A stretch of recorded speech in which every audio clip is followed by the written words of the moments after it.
Yes. The views expressed in this interview are those of the individuals and do not reflect the official policy or position of the U.S. government, the Department of Defense, the U.S. Navy, or the Naval Postgraduate School.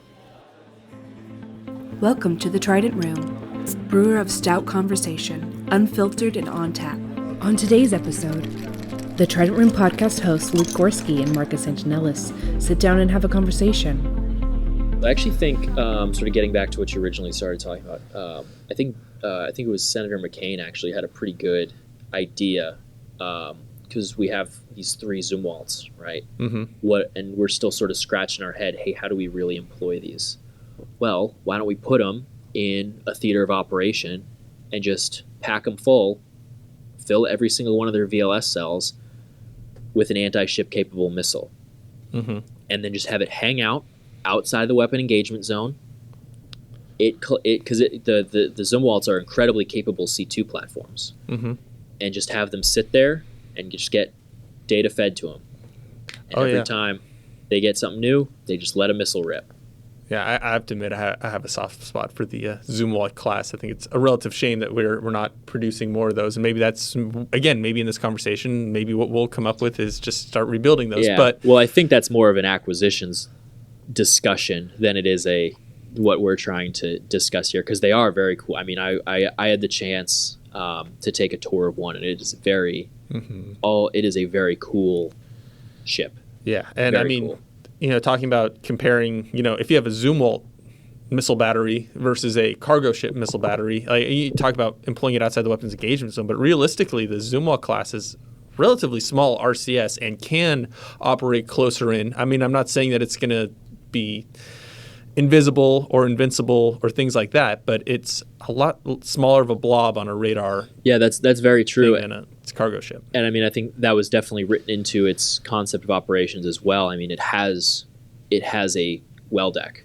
for special operations, much like the LCS. And I think those two operating together could definitely offer a very interesting special operations capability, just because they both have very good facilities. I mean, a well deck is far superior to a boat davit when it comes to small boat operations. It's much safer, much quicker. Granted, your ship has to have a well deck, but the Zumwalt and the LCS do. Yeah, and I think that kind of opens up into our next line of conversation when talking about offensive capabilities and kind of the two areas that we've been discussing are essentially concentrating your offensive capability. And I think the opposite side of that coin is to distribute your offensive capability across a large number of platforms, kind of looking at drone fleets. I think Ghost Fleet might be what they're using now as a term. But anyways, having the ability to have lots of smaller craft with fewer VLSLs, if they have VLSLs or canisters or whatever flavor of offensive capability you put on them, but distributing them out and having this robust or at least widespread capability so that, my cruiser is underway. It launched all its SM-6s. It still has some Tomahawks, but we really want some SM-6s. Is it worth it to send this entire ship back to port to go and get more SM-6s on it and then send it back into wherever the theater of operations is? When if you split up that capability and, all right, this ship with, 8 VLS cells, 8 harpoons on it, that's fired it all off. So now I'm only losing that capability if it goes back to replenish and resupply. I think that maybe something that fits in a well deck isn't necessarily going to have a VLS system on it, as we're talking about something that can fit in a well deck if we're talking about drones. I mean, drones are definitely going to become a bigger piece of the pie when it comes to our surface force. It holds no humans at risk. And if you get them small enough, if you get them cheap enough, you can have a ton of them. And I mean, the whole distributed maritime operation is about spatially distributing your assets, but also your capabilities. So like you were sort of mentioning earlier, if you have a drone you can dedicate that one drone to one specific purpose. And you have 100 of them, and you have them all over the place. So you have that capability everywhere. Then you dedicate another drone to another specific purpose, and you have 100 of them everywhere, and you have that capability everywhere. So then when one drone runs out, you send them back, you shift your network of drones around a little bit spatially, and you still maintain your 360-degree coverage of that capability. And as far as where are we gonna keep these drones, how are we gonna utilize these drones, I think before we hit the record button, talking about having a drone in the well deck of an amphibious assault ship. I think that's a really cool idea. And then, as we were alluding to earlier, I think that also helps us sort of solve the rearming at sea issue, because you have a well deck, you can have an overhead crane. An overhead crane, you can, as long as you build it right, can have a tremendous lift capability to the point where maybe, just maybe, you can put another Standard missile on your drone once it already expended its 1 or 2 or 3 or however many it has. And then it doesn't have to go all the way back to a port. Exactly. If we're talking about the Pacific, it doesn't have to go back to Hawaii or Guam. If we're talking about the Atlantic, it doesn't have to go back to, Iceland or the Azores or something like that. Right. You can keep it closer, and you also don't have a fixed logistics point. People can talk about advanced over-the-horizon capabilities and the susceptibility of some of our large deck ships to these really long-range missiles.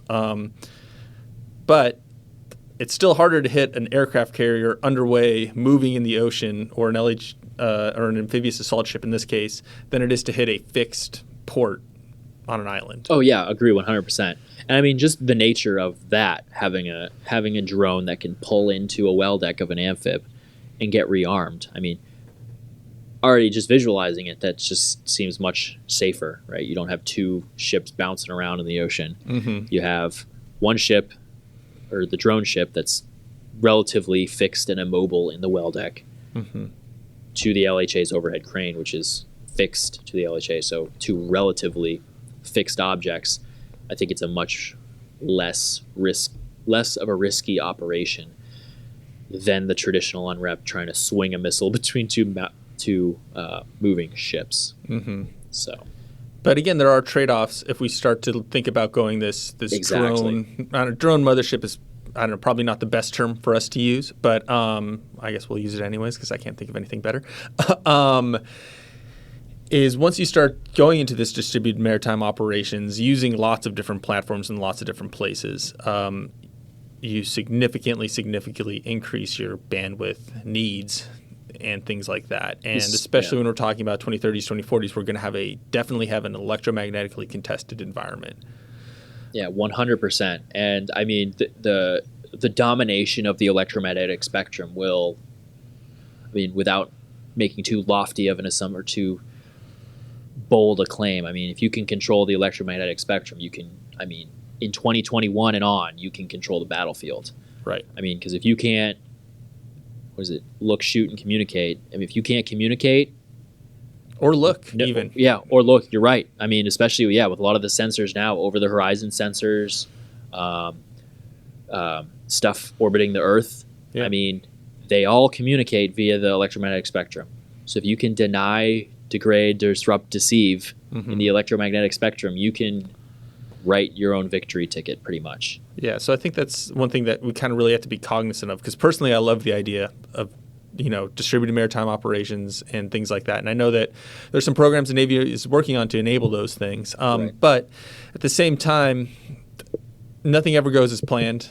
And there is the tried and true capability of sailors on ships with their own organic systems being able to find and engage targets, because it's still disruptible. Cyber attacks are definitely a potential, but it's much less susceptible to interruption when you don't necessarily need to go off your ship to ensure that your capabilities work. Yeah, you're right. The improvement of organic capabilities will always be an issue when it comes to the next ship. Like, how is this ship not just sustainable, but self-sustainable? So if it can't talk to anyone, if it's completely blind past the horizon in front of you and the horizon astern of you, what can it still do with just what's inside the lifelines?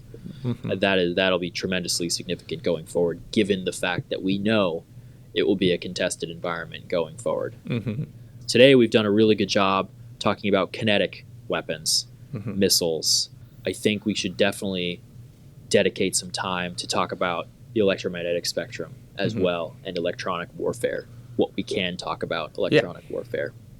Yeah, it gets a little dicier than talking about missiles and things like that. But good discussion at this point, talking about how our current capabilities can and will be employed, in the next 10, 20 years. But I think we also want to make sure we discuss a little bit of what capabilities are coming online or future capabilities that will be available to us at that time. Yeah, for sure. So one you mentioned before was hypersonics. And I think my first question with that, and I don't know if you know the answer, maybe we'll have to go to the Google machine here for a second, but can VLS support hypersonic missiles in their current configuration? So the realist in me says no, but I don't know if it can physically support that. I know that hasn't been tested. I know that hasn't. I don't know if it's been looked at conceptually yet. But yeah, I mean, if we are moving into a hypersonic dominated arena over the next couple of years, we are going to have to figure out a way to put a hypersonic weapon on a ship, or on a long-range bomber, or on a strike fighter. That is just the nature of the beast that we are going up against, and that is the way offensive missile warfare is shifting. That's the hot new technology. If you're not talking about hypersonics, you're not the cool kid. You don't get to sit at the lunch table. So yeah, I definitely think moving forward that you have VLS, which has been tried and true for a while now, and then you have the hot new technology the hypersonic. I mean, VLS has done a really good job adapting to all the different standard missiles, all the different flavors of that, to ESSM, to Tomahawk, to ASROCs, right? Everyone forgets about those. Anti-submarine rocket, right? So everyone always forgets that there's a couple of those usually. So when you say anti-submarine rocket, it's a torpedo with a rocket on the strapped to its butt, and it blasts up a little ways, and then it just splashes down, and the torpedo does its thing, and you pray it goes boom on a submarine. Sorry, I interrupted your train of thought. No, that's totally okay. I think I still have my train of thought. But I think VLS can similarly adapt to a hypersonic as well. Yep. Because they all launch relatively similar manners. It's not the launch that's different. It's the boost. It's the size. The mid-course terminal. You're right. And hypersonics require usually a pretty large vehicle because a lot of them are going exoatmospheric. So, but SM3s go exoatmospheric, and they have a large booster on the bottom of them. So we can do exoatmospheric from VLS. That's a known. That's a tested, mature technology. So, yeah, and I think hypersonic will definitely play a role. But again, we're only looking 10 to 20 years out, and I think that we also need to make sure we have a balance of high-low capabilities in hypersonics, because I know that another issue that always comes up is production support, and we're definitely going to have some logistics guys or supply guys come on here and help us figure out some of this. Tell us how wrong we are. Yeah, because at least in my mind, you can put hypersonic missiles or have the hypersonic capability, but how many are we realistically going to have in 10 to 20 years? How many can we make? And if we already have a stockpile of standard missiles and Tomahawks and things like that, they're still going to have a place. So you need to have a mix of capabilities, the ability to have a mix of capabilities employed. Right. Yeah, and I think I think our effectiveness at integrating new weapon systems with old weapon systems has definitely come a long way. I think we're pretty decent at it now. A couple decades ago, new technology would come out, and people would rebel against it. They would say, no, the old way is better. I think we do a much better job now saying, hey, here's this new technology. Oh, okay, cool. How can I use that with all the other stuff I already have? And I think we've definitely matured as a force in that regard. So when hypersonics do finally come online, when we start seeing them in our VLS cells, in our canister launchers, what have you, I mean, very smart people are going to sit down and say, okay, hey, how can we figure this out? And then what we're getting better at is they're going to tell everyone. They're going to figure out this cool thing, and they're not just going to keep it to themselves. They're going to tell the whole fleet, okay, hey, you have this new really, really, really fast missile that can do all this cool stuff. Here's how you should use it. And the fleet's going to say, okay, cool. Let's try it out. And then there's this whole feedback loop, right? Oh, hey, well, what you said here doesn't actually work. And the smart people are like, oh, okay, thank you. Like, please give us more feedback. And they're going to keep doing that. It's going to be a vicious cycle of feedback and shooting missiles and all sorts of fun stuff.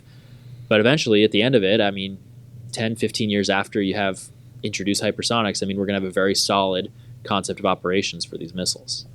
I mean, we've always done that. Slow to change, but once we get the ball rolling, we do a pretty good job from there. Yeah. So, and kind of continue on that incorporation of new technologies, lasers, right? I mean, it's going to be a thing. We're starting to have laser systems placed onto our ships now. I forget which one had it. Yeah, you're right. There's one in the Arabian Gulf back when I was there. So, yeah, so that's a tremendous capability. I mean, because that offers you, I mean, relatively instantaneous time on target, right? Speed of light. I mean, that'll go around the world a couple of times pretty quick before you blink. I mean, lasers just offer a tremendous capability, both offensive and defensive, right? Because with a laser weapon, you don't just have to point that 360 degrees around you. You can also point it 180 degrees azimuth, like up to the horizon, and maybe take out some of the stuff that's orbiting the Earth. Right. And that's that's just an even, because you don't want to waste a missile on a satellite. I mean, satellites don't present, at this point in time, satellites don't present an immediate life or death threat to surface vessels. They can jam you, they can track you, they can see you, they can tell other people where you are, but a missile's not coming from a satellite. Right. So we don't want to waste a missile on a satellite. We want to shoot a missile into another ship or onto another anti-ship cruise missile coastal battery.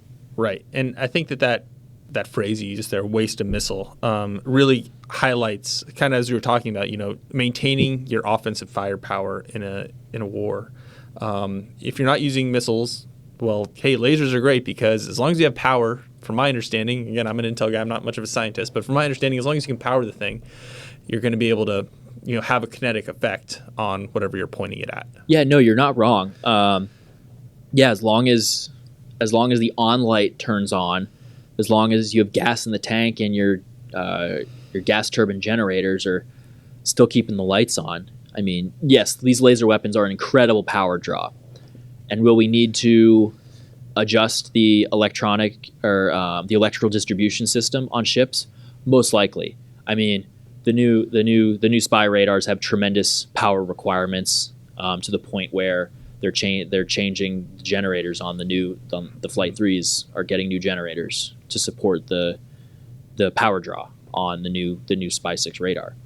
And I think that power piece is one thing that we really need to make sure we keep in our minds as we're talking about what we need, because we're just talking about what we think is available today, right? And that's only going to increase. And I think that, again, going back to my soft spot for the Zoomwalk classes, my understanding at least is their power generation capability far exceeds that of some of the other ones. Oh, 100%. Yeah, I